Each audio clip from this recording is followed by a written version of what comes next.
बेटी। तो मुनीब भट्ट को सोनम बाजवा पसंद है? सर खूबसूरती की देखें, मैं आपको बात बताऊं, खूबसूरती अल्लाह ने अगर किसी को खूबसूरती दी है या खूबसूरत बनाया है तो इसकी तारीफ करनी चाहिए बेशक। और इसमें कोई बुरी बात नहीं है। अगर मुझे कोई इंसान खूबसूरत लगता है तो उसकी तारीफ करने में मुझे कोई मसला नहीं है, कोई बुरी बात नहीं है। जैसे आप मुझे बहुत अच्छे लगते तो मैंने आपको बताया आप आते ही कि मैं आपके साथ बड़ा लाइक करता हूँ। थैंक यू मुनीब, इसमें क्या बुरी बात? Thank you so much. मगर मेरी तारीफ पे तो बेगम साहब आपकी शायद खुशी हो जाए कि चलो वसी भाई को इन्होंने अच्छा कह दिया, मगर ये सोनम बाजवा की तारीफ पे क्या कहेंगी? नहीं सर, हम इस चीज़ में बड़ा, मेरी वाइफ को पता है मेरे बारे में, तो तारीफ कर लेते हैं उनके सामने। हाँ सर, ऐसी कोई बात नहीं। हाँ, पढ़ी लिखी बीवी है, मतलब समझदार है, उसको पता है मेरी। लेकिन एकदम से टोन डाउन क्यों हो गई तुम्हारी? नहीं नहीं सर, टोन मेरी हमेशा से ही आता है।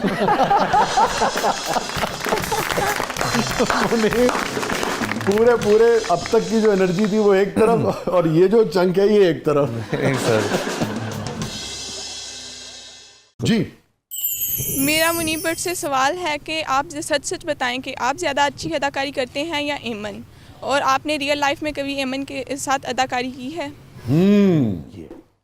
सर मुझे लगता है कि एज एन एक्टर अगर आप देखें तो वो मुझसे कई ज़्यादा टैलेंटेड और बहुत ज़बरदस्त अदाकारा हैं। एंड बहुत दफ़ा जब मैंने कभी उसको परफॉर्म करते हुए देखा है तो मैं अक्सर कभी उसको मैंने देखता था, मैं बोलता था यार बहुत ज़बरदस्त, कोई ऐसा फ्लॉ नज़र नहीं आ रहा कि जिसमें मैं एज एन एक्टर उसमें जो है वो क्रिटिसाइज़ कर सकूँ यहाँ ऐसे नहीं ऐसे हो सकता था। बल्कि वो अभी भी कोई ड्रामे में अगर मेरा कोई कैरेक्टर मैं कोई प्ले कर रहा हूँ तो वो मुझे अभी भी बताती हैं कि नहीं इसको आप ऐसे नहीं, अगर आप ऐसे करते तो ज़्यादा बेहतर होता। और रियल लाइफ अदाकारी बिल्कुल मैं ये बोलूँ कि नहीं जी मैं तो बिल्कुल नहीं बोलता, अदाकारी नहीं की तो बड़ा झूठ होगा। ऑब्वियसली हर बंदा करता है, कई दफ़ा अदाकारी पकड़ी जाती है कि नहीं? नहीं सर, 10 साल हो गए, अदाकारी का तजर्बा है, उतने भी अच्छे नहीं है। पकड़ाई नहीं देते। लेकिन आज ये तो पकड़ाई देगा ना कि आप पकड़ाई नहीं देते। हाँ सर, ये फिर बैलेंस कर लें। जी मुनीब साहब, दुरफिशा, हानिया आमिर और नाज़ी जहांगीर में से एमन आपको किसके साथ खुशी खुशी ड्रामा करने की इजाज़त दे देंगी और किसके ड्रामे देखने पर भी पाबंदी लगा देंगी? अच्छा, किसी के साथ जो है वो ड्रामा करने से देखने पे पाबंदी नहीं लगती। हमारा बहुत इस मामले में बड़ा क्लियर हमारा रिलेशनशिप है। Work is work, personal life is my personal life. तो ऐसा कुछ भी नहीं है कि पाबंदी लगा देगी। बट अगर आप मुझसे पूछेंगे तो मैं इन तीनों अदाकारों का बहुत बड़ा फ़ैन हूँ and I love watching their place. ठीक है। और तीनों यार हमारे मुल्क तो का उनकी तरफ से कोई पाबंदी नहीं, आपकी तरफ से रजामंदी है जी, है ना? मुझे कोई एतराज़ नहीं। अच्छा, और ये बताइए कि एमन के साथ आपको कितना इत्तेफाक हुआ काम करने का? सर हमने एक ड्रामा किया था बांदी, उसके बाद हमारी शादी हो गई थी। उससे पहले हमने आई थिंक दो सीरियल्स किए थे यार, जिंदान था, एक खातून मगर, तो टोटल 3 ड्रामे थे और 1-2 टेलीफिल्म। बाद में बहुत ज़्यादा नहीं किया इकट्ठे? सब बाद में तो वो 2018 में हमारी शादी हो गई थी। अच्छा, अभी बस इन 4-5 सालों में इतना नहीं किया? नहीं सर। तो क्या हंसते रहते थे जब सीन करते थे इकट्ठे? नहीं सर, मैं आपकी बात बताऊं कि जब जब मंगनी हो गई थी उसके बाद जब हम बांदी कर रहे थे तो होता क्या है कि मुझे लगता है कि यार थोड़ा सा मुश्किल हो जाता है। अच्छा, उसका रीज़न ये होता है कि जब आप को एक्टर्स हैं, आपका कोई आपस में रिलेशन नहीं है, उस टाइम पे बहुत आसान है काम करना। अच्छा, क्योंकि जो रिलेशनशिप की चीज़ें हैं वो आपके बीच में नहीं है। सही है। अब होता क्या है कि अगर फॉर एग्जांपल मैं मियाँ बीवी हैं और हम साथ को एक्टर्स भी हैं, तो क्या होगा कि कहीं ना कहीं कुछ ना कुछ ऐसी बात होगी, क्यों मैं क्यों करूं या तुम ऐसे नहीं ऐसे करो, फलाना नहीं क्यों फलाना, बात हो जाती है ना सर। अब को एक्टर्स के साथ अगर मेरी कोई एक्टर है तो मैं अगर उसको प्यार से जाके अगर बोलूंगा ये बात कि यार मैं चाह रहा हूँ कि हम उस सीन को ऐसे बनाएं, या वो मुझे आके बोलेंगी कि मैं चाह रही हूँ ऐसे बनाएं, तो हम उसको बिल्कुल एक प्रोफेशनल तरीके से डील करेंगे ना। बट जब आप मियाँ बीवी हैं तो आप मियाँ बीवी हैं यार। बहुत सारी चीज़ें उसमें वो बड़ा मुश्किल हो जाता है यार, मियाँ बीवी आपस में कैसे, मतलब for me it's very difficult. इसलिए सिलसिला में रेखा के साथ ज़्यादा अच्छी केमिस्ट्री थी अमिताभ बच्चन।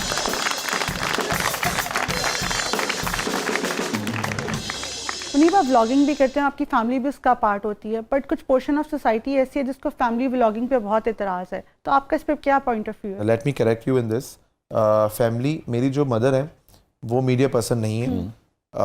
आज तक आपने कभी मेरी मदर को मेरे व्लॉग में नहीं देखा होगा। मेरी सिस्टर जो है, या मेरी जो सिस्टर इन लॉ, मेरी भाभी, मेरे छोटे भाई की जो वाइफ है, वो भी मीडिया से नहीं है, वो कभी नहीं आई मेरे व्लॉग के अंदर।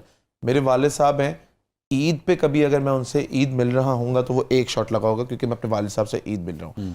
आज तक कभी उनका कोई टॉकी नहीं है। मेरा छोटा भाई है, हार्डली उसके 2-3 कभी मैंने लिए वरना वो नहीं है।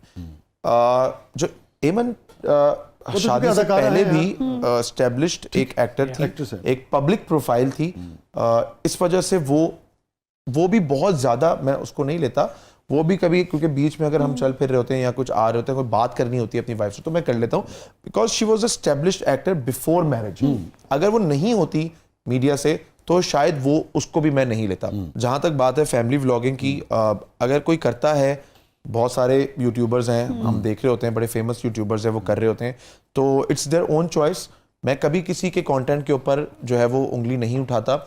हर इंसान का एक अपना सोचने समझने का तरीका होता है। अगर वो उसमें कंफर्टेबल है तो इट्स गुड फॉर देम, उसकी चॉइस है। हाँ, उसकी अपनी चॉइस है, मैं कौन होता हूँ उसको बुरा बोलने वाला। मुनीब, ये बताइए कि जब लोग कोई भी चीज़ पोस्ट करते हैं, वो फैमिली व्लॉगिंग है या नहीं है, मगर लाजमी है फैमिली के साथ कोई भी चीज़, और बेशुमार लोग कर रहे होते हैं ना, तो बाज़-औक़ात ट्रोलिंग होती है, बाज़-औक़ात को बैकलैश आता है, उसको कैसे देखते हैं, कैसे फेस करते हैं, कैसे हैंडल करते हैं? सर अल्हम्दुलिल्लाह हम जो है ना वो एक हद से ज़्यादा कैमरे को अपने घर में नहीं लेकर आते।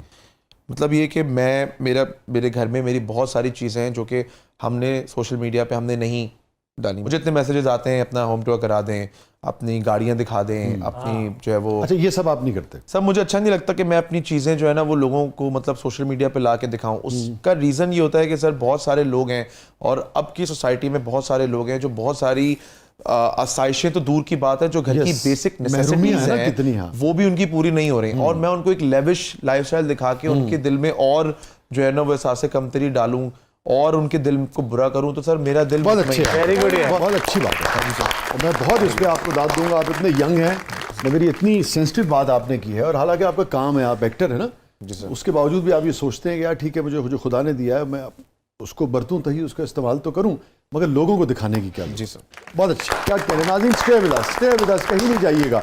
हमारे साथ मौजूद हैं one and only Munib Bhatt साहब। प्रोग्राम के अगले मरले में आपके लिए बहुत कुछ है, आप देख रहे हैं ज़बरदस्त।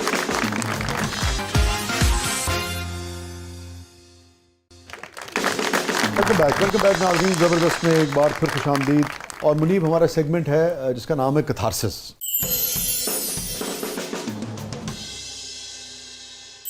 Any regret in life? Sir regret मुझे लाइफ में ये है कि अपने करियर के कुछ साल मैंने जो है ना वो बहुत डर के गुजारे। डर से मुराद ये कि डर जो होता है ना सर, वो इंसान की काबिलियत को खा जाता है। बहुत अच्छे। मैं काफ़ी टाइम ऐसा हुआ कि जब मैं मतलब आगे आ गया, हीरो बन गया, ड्रामे में लीड कैरेक्टर्स करना शुरू हो गया, तो मैं बहुत डर गया। किस नौइयत का डर? सर डर ऐसा था कि कहीं मुझसे कोई बुरा काम ना हो जाए, जिसकी वजह से जो स्ट्रगल करके मैं यहाँ तक पहुँचा हूँ मुझे दोबारा पीछे ना जाना पड़े, या मुझे कंसिडर ना किया जाए अच्छे ड्रामों में, तो कहीं मैं कोई बुरा काम ना कर जाऊँ या कोई बुरा कैरेक्टर ना प्ले कर जाऊँ। तो उस डर में क्या हुआ कि बड़े अच्छे डिफरेंट कैरेक्टर्स जो मुझे ऑफर हो रहे थे उस टाइम पे, वो मैं छोड़ता गया कि यार नहीं मैं नहीं, पता नहीं मैं कर पाऊंगा नहीं। अब एक डिफरेंट कैरेक्टर है, एक डिफरेंटली डिसेबल पर्सन का कैरेक्टर है, तो वो मुझे ऑफर, इस तरह के और भी मुख्तलिफ किरदार ऑफर हुए। अब मैं लोगों को तो मैं ये बोलता था कि यार मतलब मुझे समझ में नहीं आया भाई सेलेक्ट, लेकिन एक्चुअली मैं डरा बहुत था अंदर से कि पता नहीं मैं ये कर पाऊंगा नहीं, इसका क्या रिएक्शन आएगा, क्योंकि जो आपके आगे पीछे लोग होते हैं वो आपको बोल रहे होते हैं नहीं तुमने तो बड़ा साफ सुथरा काम करना है ऐसे। अब मुझे वो रिग्रेट नहीं है, क्योंकि अब मैं बहुत ब्रेव हूँ अपने काम में। मुझे एक सिक्योरिटी आ गई है माइंड में कि यार इंशाल्लाह जो भी हम करेंगे हम उसमें अपना 100% देंगे। इज्जत देने वाली ज़ात अल्लाह ताला की। वाह। और कोई ऐसी बात मुनीब जिसपे ज़मीर, जिसे कहते हैं ना, मलामत करता रहता हो? अल्लाह पाक का बहुत करम है, मेरा ज़मीर मुतमईन है कि मेरी ज़ात से मुझे नहीं याद पड़ता कि मैंने कभी किसी के साथ ऐसी ज़्यादती कर दी हो जिसका बाद में मुझे गिल्ट हुआ हो। कहीं पे मुझे लगता है कि अगर हाँ मुझे थोड़ा सा यहाँ पे सख्त रवैया रख देना चाहिए था, तो सर मैंने नहीं रखा। अच्छा, वहाँ पे ठीक है। एक दफ़ा तो ऐसे भी हुआ था कि मेरी सेट से 3 घड़ियाँ मेरी चोरी हो गई सेट से, और मेरी कॉन्टिन्यूटी की घड़ियाँ। कॉन्टिन्यूटी मैं व्यूअर्स को बता दूं कि अगर हमने एक सीन में पहनी हुई होती है तो हमें वो दूसरे सीन में भी पहननी है, तो वो लेनी पड़ेगी, वो आपको दोबारा पहननी पड़ेगी, क्योंकि वरना कॉन्टिन्यूटी का जंप आ जाएगा।